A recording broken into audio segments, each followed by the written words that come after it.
Leave a legacy behind, not a liability. Be transparent so others can be transformed. Problem solved because we stand on business. Welcome to Passive Wealth Conversation.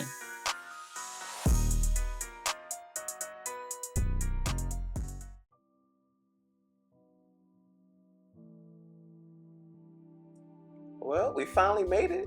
Yes, we did. This is the first episode of Passive Wealth Conversations. Welcome to Passive Wealth Conversations, Season 1, Building Wealth Through Relationships. I'm one of your hosts, Queen Red. And I'm Lakeisha Herrera, Coach Keisha. And this is a milestone for us. Yeah, it is for sure. We started this in 2022? Let me see, this is 2024, so 2, yep. God, it's been that long? Yes, it has. It has. That's crazy. So, I want to first say thank you to the people who are tuning in. This has been a long time coming. This first episode is something near and dear to our hearts. It is who's sitting at your table. Like, this is such a intimate topic that this can go anywhere, but we took the time to really just kind of sit down and really want the audience to know who is sitting at your table. Passive Wealth Group, Passive Wealth Conversations is here to bring you some truthful conversations that involve transparency, conversations that involve seeds being planted. And with that being said, let's jump right into it. Yeah, most definitely. So, who is sitting at your table? When I think about that, I think about like a dinner table. Or what picture comes to my mind is the Jesus table. Oh my God. For real. And I saw this post not too long ago. It said, y'all look at the Last Supper picture. Doesn't it look like they're trying to figure out who paying for the meal? We need to find that meme. That was so hilarious to me because when you really look at it, that's what it looks like. Like they trying to figure out who gonna pay. I thought you said you was gonna pay. Oh no, I didn't order this. You ordered that. So. But it's still confusion in that picture. It's still confusion, exactly. And using that analogy, that's usually how it is when you're an entrepreneur in business. Mm-hmm. It's who's sitting at your table. It's a little confusion, especially when you're building something. And I think kind of to make a point of where we even came to is our relationship and the history of that. We started out as people. I started out in the credit repair business, right? Yep. Lakeisha was one of my first clients. Actually, Lakeisha and your husband, Kai. Shout out to Kai.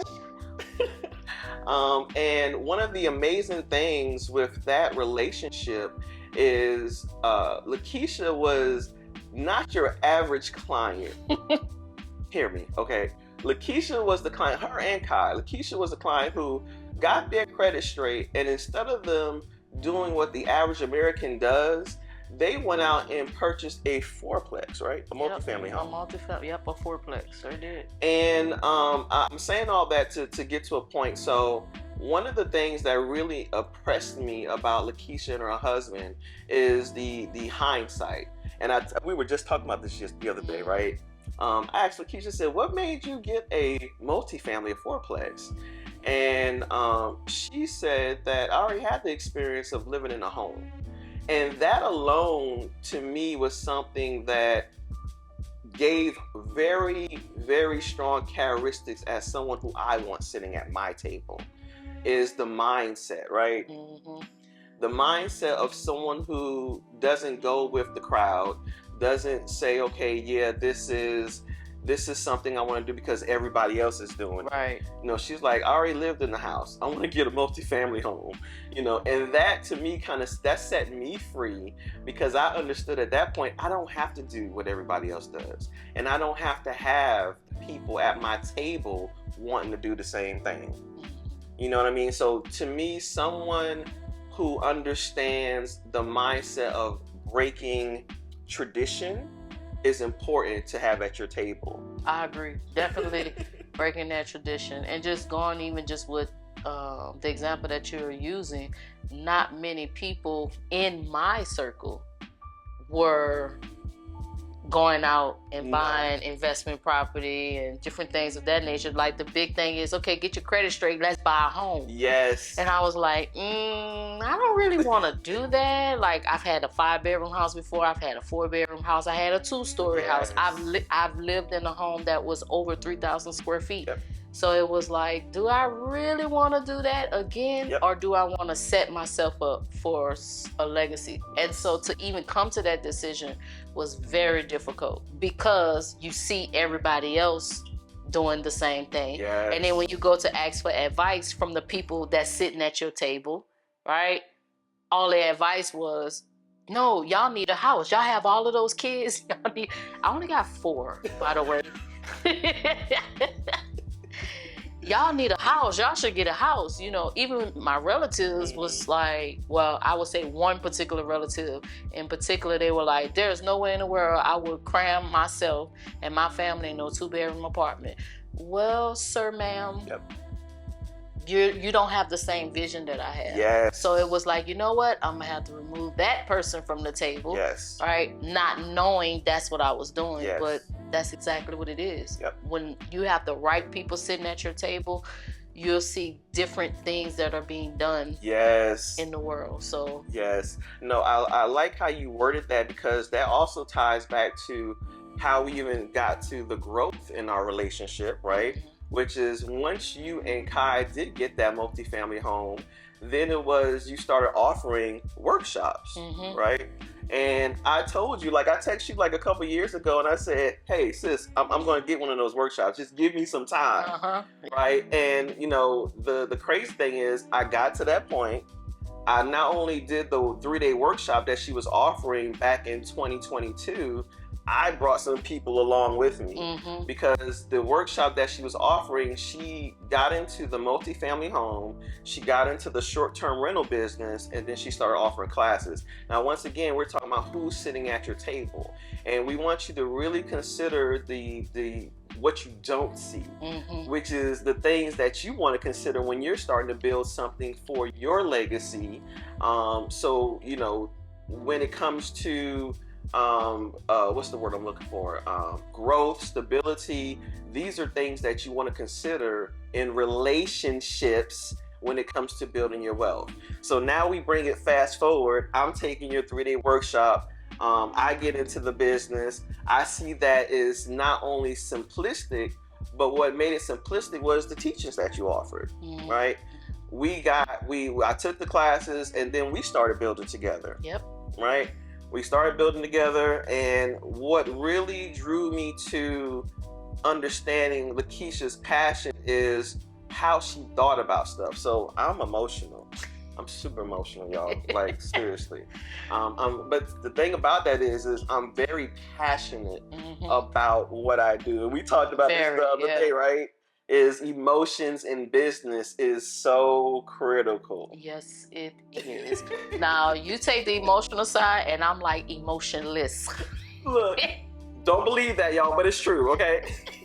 Lakeisha will fight somebody, all right? Me too. I'll be like, child, look, what the contract say? She will go right to that contract, y'all. Like, that has saved me on so many cases because as someone who's an empath, like I take to heart the business that I do. So if it's something that I'm doing that I feel like I'm failing at, when I'm really not failing, it's just because I took it to heart.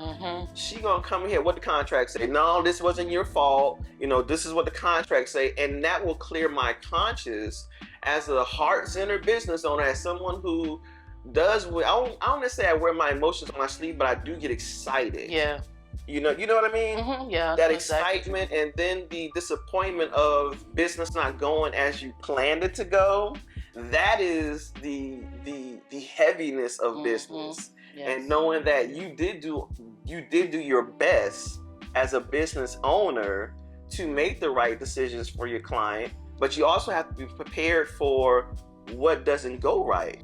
And to me, having the people at your table to be that sounding board, like you was with me when our recent client, and that business still didn't go well, and it's like, no, I totally understand.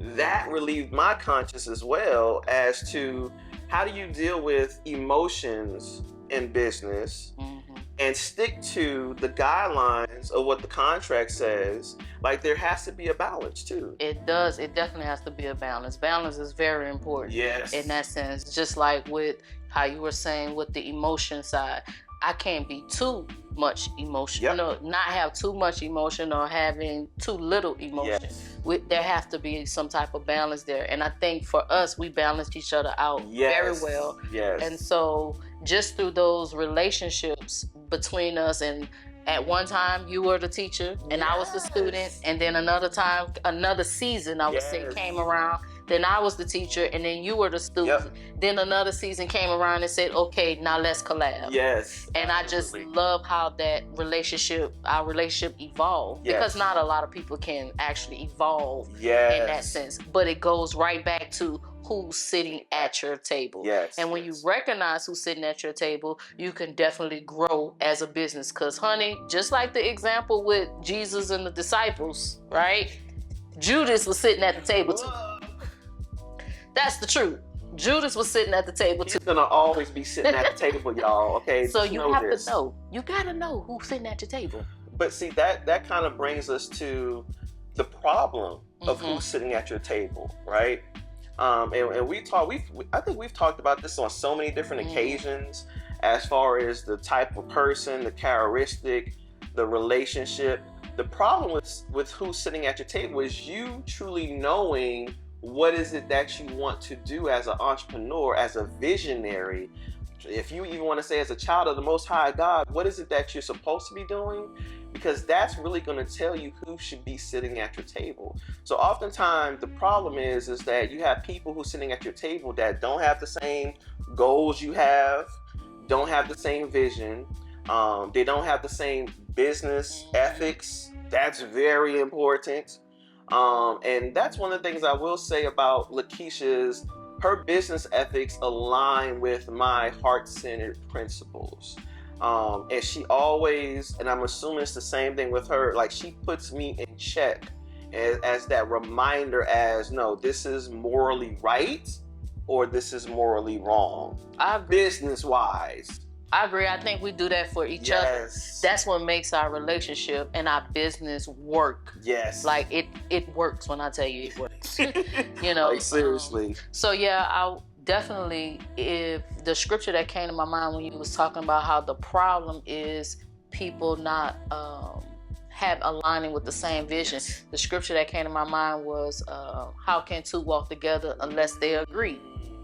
We got to be in agreement. If we're not in agreement on our business practices, it's not going to work. If I'm the type of person that don't like to pay people, but you are, that's going to be a problem. That's going to be a major problem. You know what I'm saying? That's going to be a serious problem. Or if you are a rude or unethical and brash and, you know, that type of person to our clients, and I'm not like that, then that's going to be a conflict on how we deal with clients, on how we deal with just the general public, and even with our staffing, because now that we're together, we have a brand together, and both of us represent that brand. So when we're thinking about people that are sitting at our table, all those people representing our brands correctly, right? Is it somebody that you want to attach yourself to?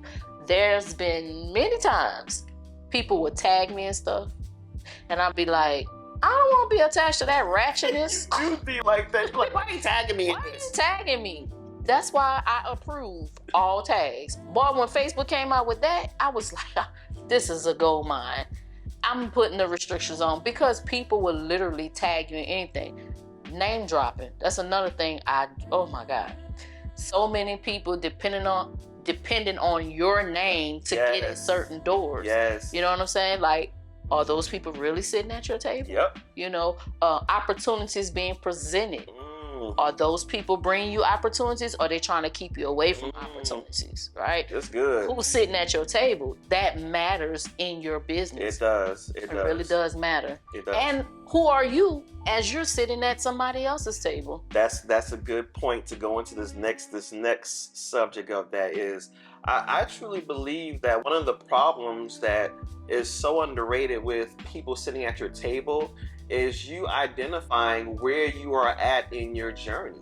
That's a huge portion of who's sitting at your table. Because I mean, think about it. The first person that's going to be sitting at your table is, guess what? You. Right? You're sitting at your table. So for you to know where you are in your journey is important. And I will say, from experiences, that is very challenging most of the times, is you trying to figure out, where am I actually at on my journey? Because this is the reality of it. If you are in your journey of people pleasing, then guess what? More times than often, the people who are going to be sitting at your table are going to be people pleasers. You're not going to get nothing done. You're going to try to make everybody happy at the table, and then what happens to the vision? The vision gets swallowed down in the people-pleasing autonomy of, okay, this person wants this person wants this, and then instead of you adhering to the vision that divine source has given you, now you're adhering to the vision of what so-and-so wants. And that doesn't get nothing done. And that's another part of why I respect our business relationship so well, because we do not, like, we are truly people who admire the wealth being in the relationship, but we also have to be mindful of the boundaries that come with who you are as a business owner. That saves a lot of heartache and miscommunication when it comes to entrepreneurs in business. Right, I agree. I definitely agree. One of the things you were saying, the people pleasing, just using that analogy, you gonna attract predators. Ooh, baby. You know what I'm saying? You're gonna attract people that want you to do everything, and they don't put in nothing. You know what I'm saying? And so you have to know who you are, and you have to grow as a person, like you said, authentically, so that you can attract the right type of people in your surrounding. I always think about the time when I would call it government dependent. I understand. I was a dependent of the government, right? Food stamps, Section 8, WIC, anything you could think of. If I didn't have a bill, if I had a bill that needed to be paid, I'm going down there to the Colleen Help Center. I need y'all to help me pay my bill. I need my rent paid. I need everything taken care of. So everything was provided to me by the government. At that particular time, my circle or my table was full of people like that. That's full of people like that. And every time I would come up with this idea of, oh, I know how to get out of this. Oh, I'm not going to be like this forever. They will find some way, some reason why it wouldn't work. Crabs. Exactly. But those are the people that were at my table, right? So they can only feed me what they're eating. Right? They can only feed me what they're eating.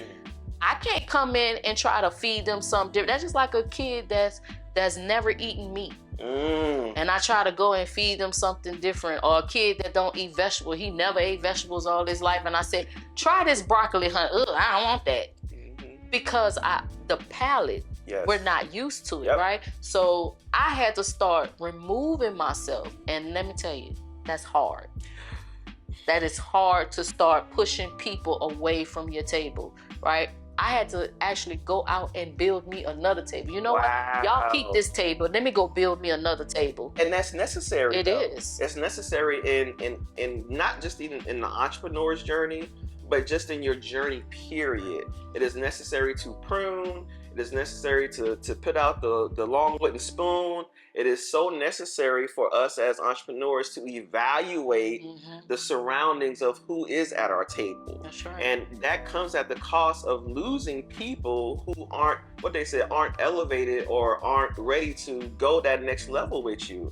One of the things, as an empath, once again, I would say I'm an alpha empath. One of the things that's important to me, the hardest season of my journey has been having to remove people from my circle that wasn't ready to go with me to the next level. That was, to me, I feel like that was more hard on me than it was the person who thought that I was just like pushing them away to not deal with them, and it didn't have nothing to do with that.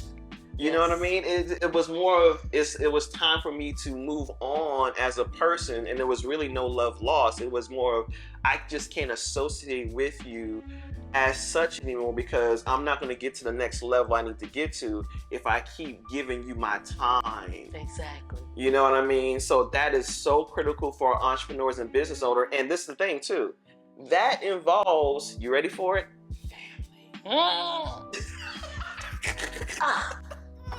That involves family, y'all. Okay, it's okay if your family is not ready to go with you because you know we've had clients who are like their family, they're business owners, and like we strongly encourage families to have boundaries. Like you have to know what's business, what's personal, and sometimes, like we talked about emotions, that gets all meshed up in there. It does. It definitely does. You know what I mean? So it's important to know who's sitting at your table when it comes to you, your growth, your season, and when it's time for you to, like you said, move or get another table. That's right. You know what I mean?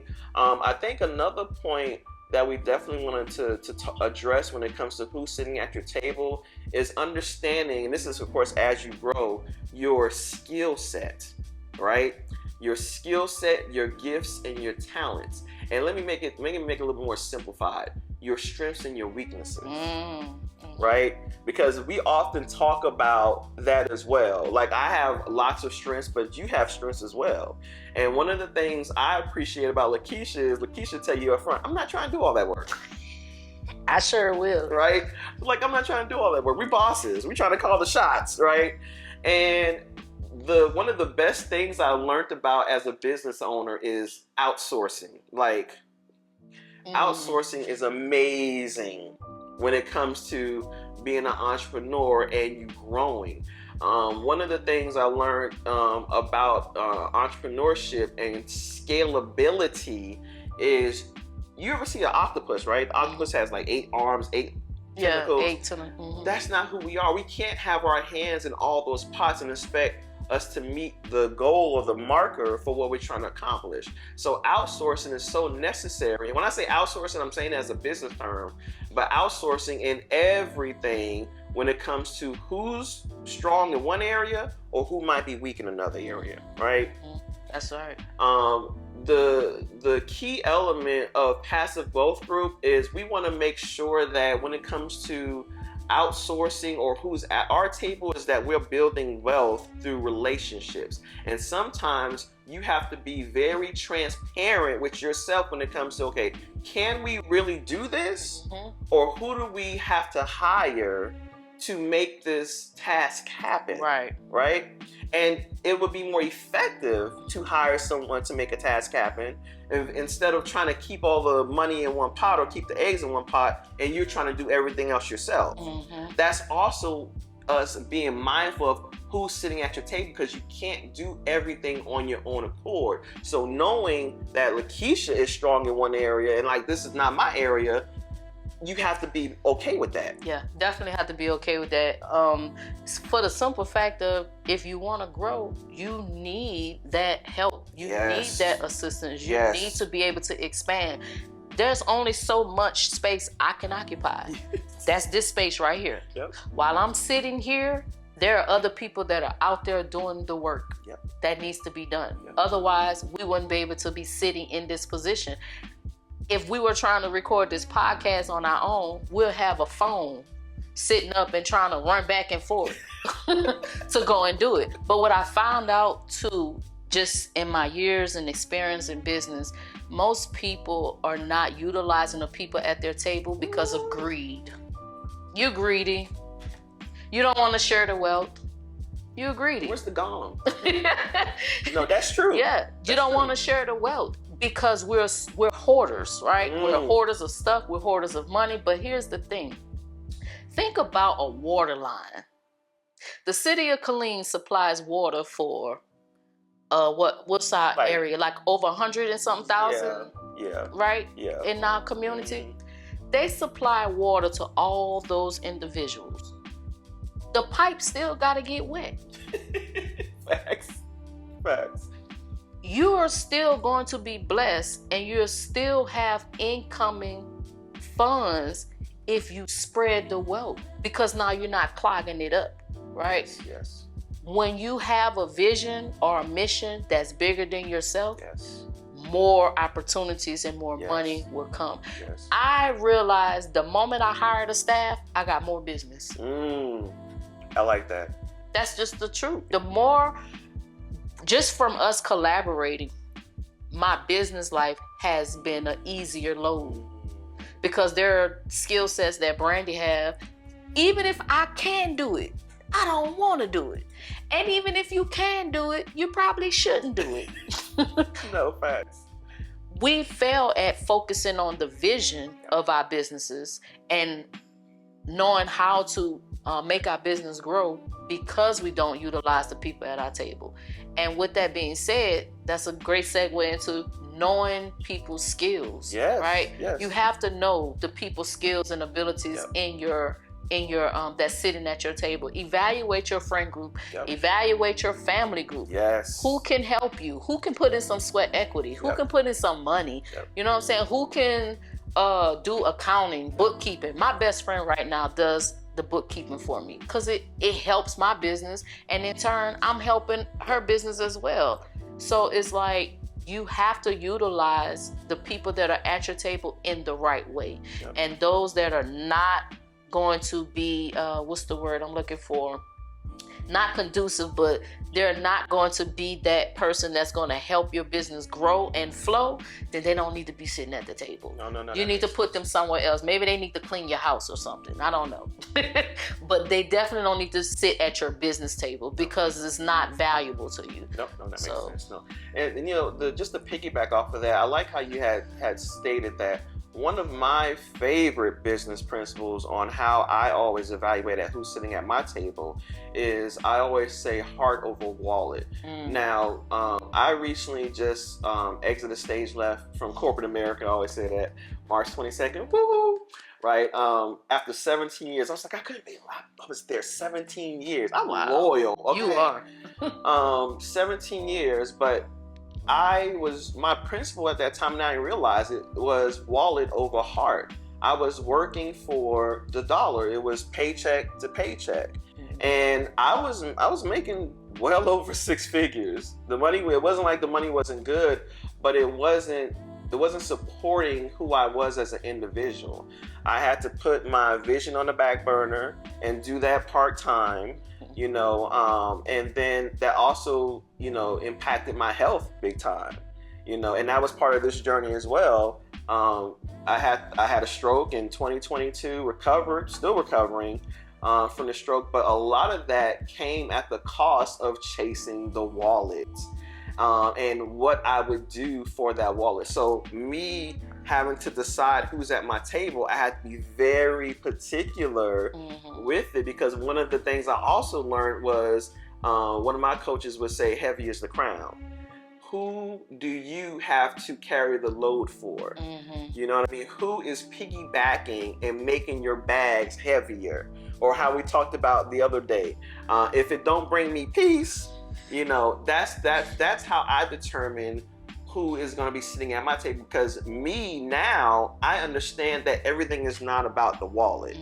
I understand that my wealth is in relationships, and I have to pick and choose which relationships are more important to me and invest in those relationships.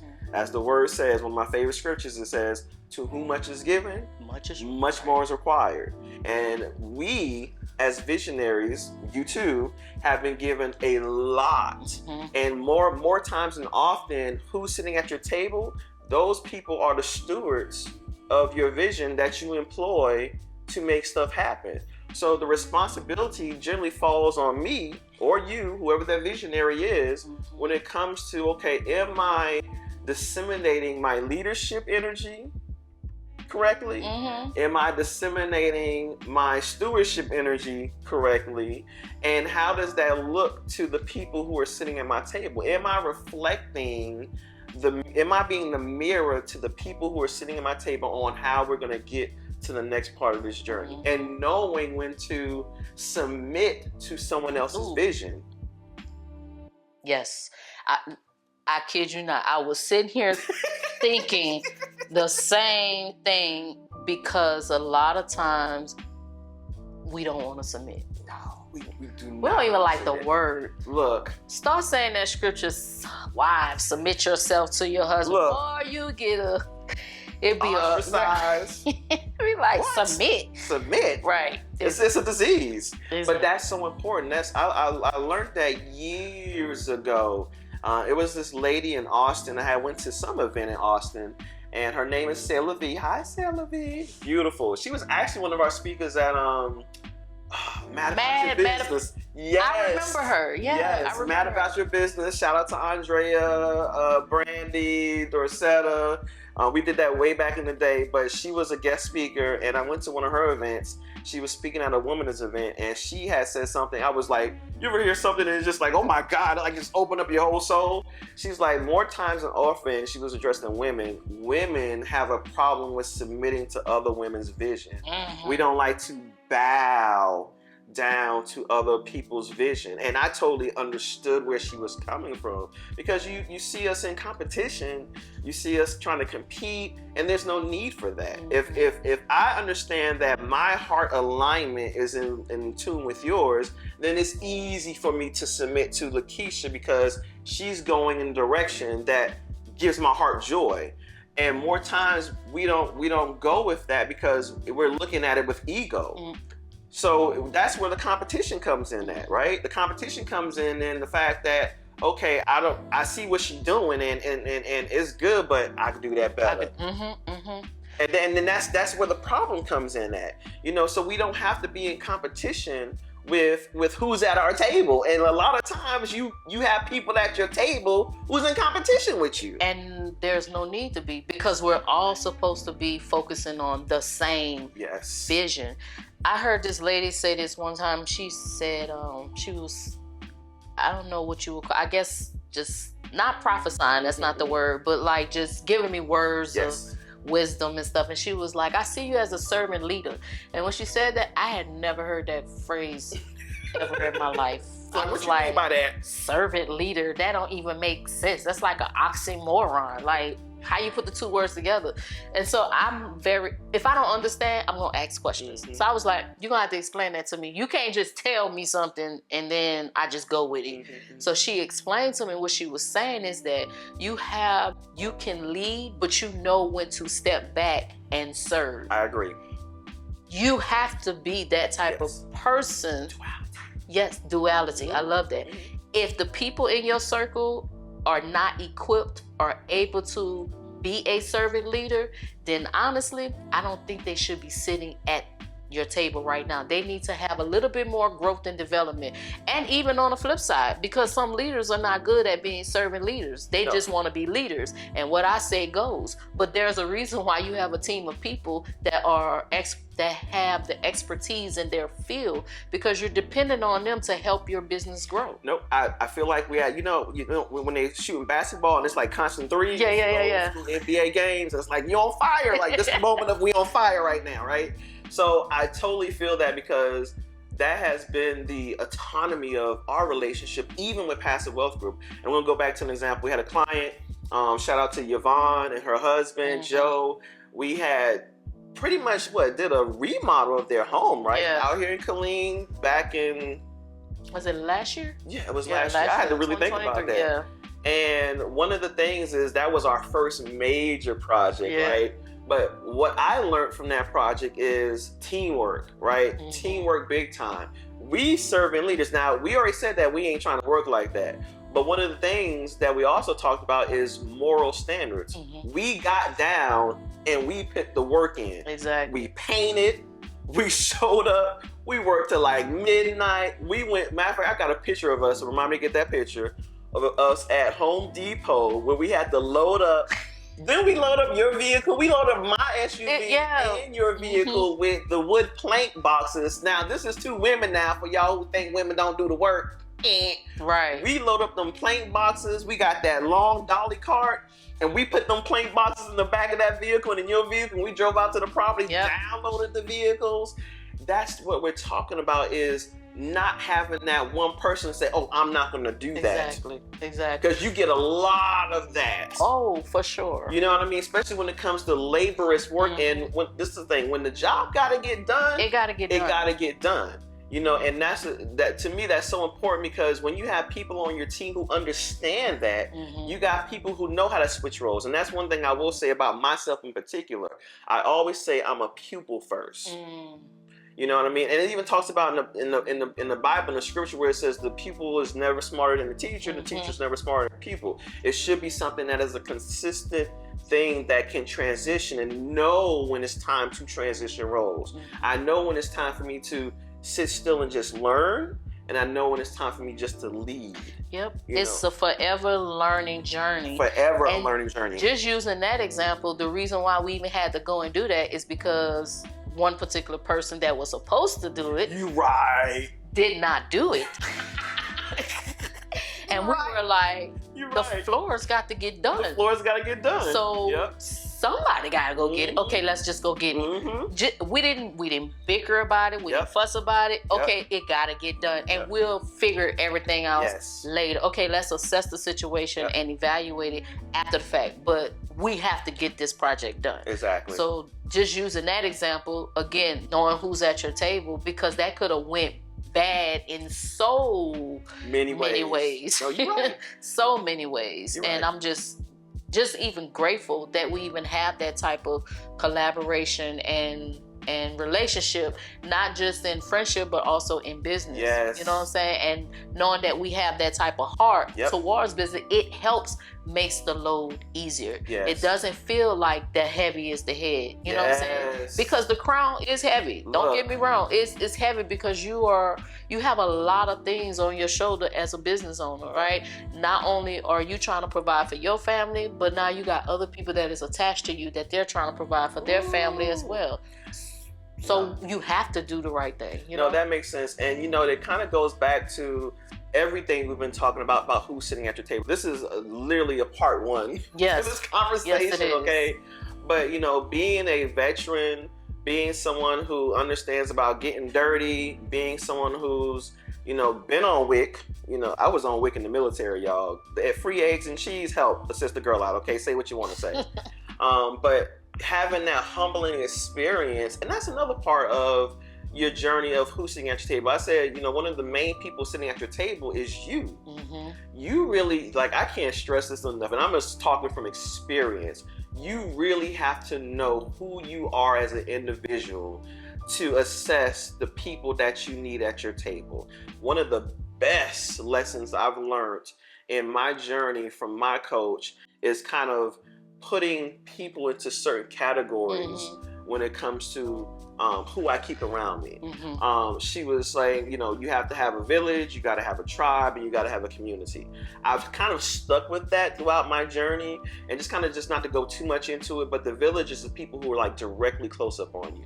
These are kind of like your confidants, people that you can go to unjudgmental, non-biased. They're not going to, take no clothes off your back. They're going to be the people in your most darkest time that you can go to. Your tribe is your people who's going to always support you. Those are going to be people who are rooting for you. They're going to be the people who's going to give you resources if possible. And the community is the people who you actually bring your gift and your talent to. That's good. So for example, Passive Wealth Group, we serve the community needs, but the community is also who give back into who you are. They define your target audience.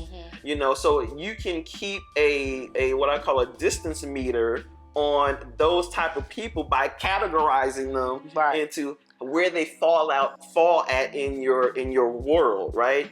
The other part of sitting at your table is your personal growth, being able to be seasonal. Who's going to be on this journey for the long haul? Who's going to be in this journey for just seasons? We kind of talked about that already, right? And then also understanding what you said, the skill set, right? Kind of understand the roundabout of the skill sets and who can bring something to your table, right? With all that being said, I want everybody to kind of just to take a moment and think about who's sitting at your table right now, right? Who's sitting at your table? What do you got going on for this second quarter of 2024? Whenever you see this, is it your family? Have you accomplished your goals from the first quarter, right? What do you got planned for the third quarter? What does your vision say? What does it say? I'm going to say this wrong because I always say it wrong. It's the scripture from Habakkuk. You probably said it right because it sounds right. It looked like how you're supposed to say it. Habakkuk 2:2, where it says, write the vision down. Make it plain. Make it plain, right?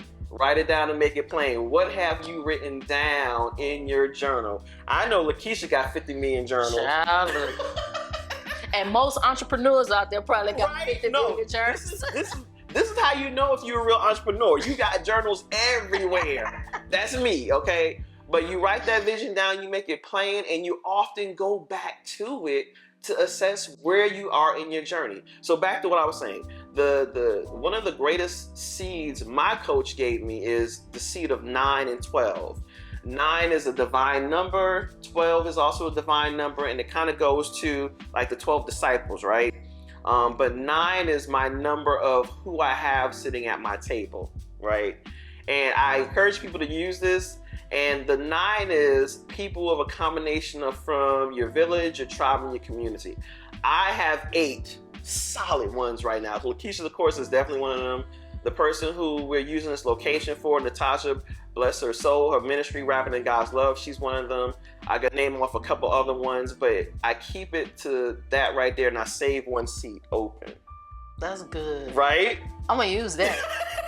9 and 12. Look, I got 4 sons. That's half of them. I don't know. They might not be sitting there. They're going to eat they're going to eat everything. Get you a number and kind of start, doing your addition and subtraction of like who's really sitting at my table. One of the exercises that we offered in our Passive Wealth Group Masterclass was a thing I had came up through my win coaching, and it's an exercise called "What's on Your Plate," right? I love this exercise, and I often do it for my clients as well to ask them what's on their plate. And when you start kind of delving, like deep diving down into seeing like what's really on your plate, you kind of realize that sometimes there's a lot of unnecessary things on your plate that don't contribute to your vision that you've written down or your goals. And that is the first thing that you need to do, is get rid of all that unnecessary stuff on your plate, right? When it comes to who's sitting at your table. Sometimes we can't see who's sitting at our table because our table is cluttered. I was just going to say that. You know what? It was that diagram you had did for me and my husband. That I still have that on my wall in my bedroom. My sons walk in and be like, "Why my name on this paper?" Because you don't contribute. That's why. And I'm marking you off this paper. I'm serious, y'all. Look, when somebody give me an assignment to do something and I know it's gonna better my life, I be on it like a pit bull. Like I really be on it. It'd be the small things that really help us to start plucking away from the unnecessary. It's the simple things of life. It's the simple things of life. And just looking at that, and I like how you said, y'all start looking at your tables. Like you said, what's on your plate? What's on your table? Who's sitting at your table? I encourage you, do the same thing. Write people down. What do they contribute and what do you contribute to them? What's that word? It starts with an R. Reciprocity. Reciprocity, honey. Honey, when Nicole broke that reciprocity down and I started writing people's names down, and the way that she did the diagram, some kind of way we'll have to show y'all how to do it, but is it called a pick? I can't remember, but I know it's when you have 2 circles and then they overlap. Oh, the Venn diagram. Yeah, the Venn diagram. The Venn diagram. So when you get you one of those, right? And so the assignment was write down everybody that you have to take care of that depends on you. I was writing everybody down. People that ask me for $20 every other week. Look, that matters. Girl, when I started writing that stuff down, and she was like, "Okay, now who pours into you?" My cup was empty. Okay?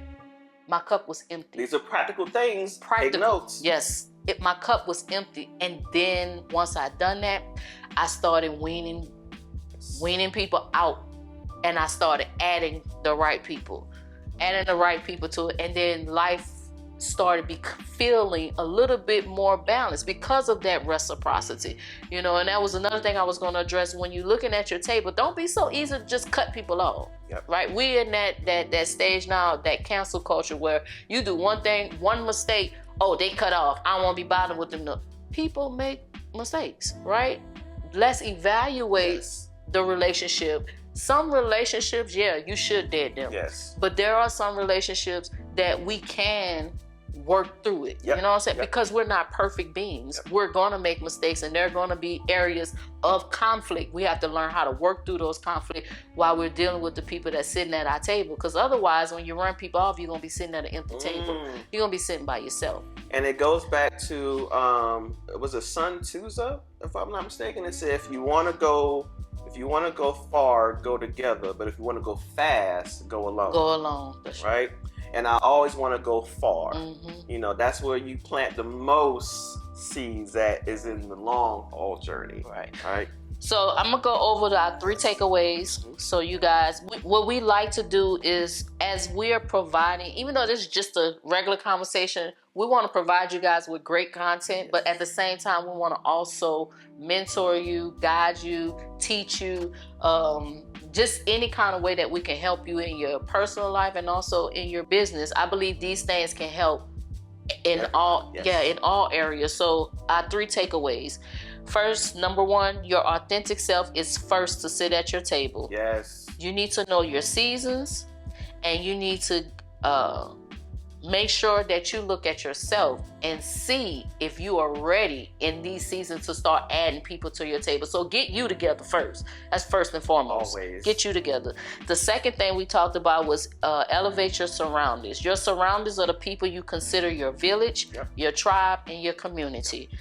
Definitely what Nicole was saying with those 3 things, go back and look, write those things down, and really evaluate your entire life, because I'm telling you, it works. The third thing is the skill sets. What skill sets are sitting at your table? A leader that knows their surroundings, strengths and weakness, gifts and talents, seasonal and long hauls. You have to know what's at your table, the skill sets, the ability that other people have, and also for yourself, so that it can help your business. So we just really hope that this has impacted you, that it's going to make some changes. Make sure you like, follow, share, put a comment, give us some feedback. Yes. Let us know what you thought of it. What was your favorite part? What was your least favorite part? Because we really want to hear from you guys. Yes. With also that, like I said, this is our first episode, Who's Sitting at Your Table. Season 1 is about building wealth through relationships. Please make sure you check out our website, passivewealthgroup.com. Subscribe to our YouTube channel, and we will also be dropping a link for a practical exercise that you can do and implement today, called Wealthy Wins. It'll come with a checklist that Lakeisha has created. She's used it in her business model for several of her clients to establish LLCs. It tells you everything that you need to go. It'll be a price inside of the link. You can provide that as well. You can have that as well. We also want to shout out to Natasha Marie Poe once again for providing a location for us, Rapping in God's Love. I believe that's all we have for today. And with that being said, we want to say problem solved, because we are Standing on business.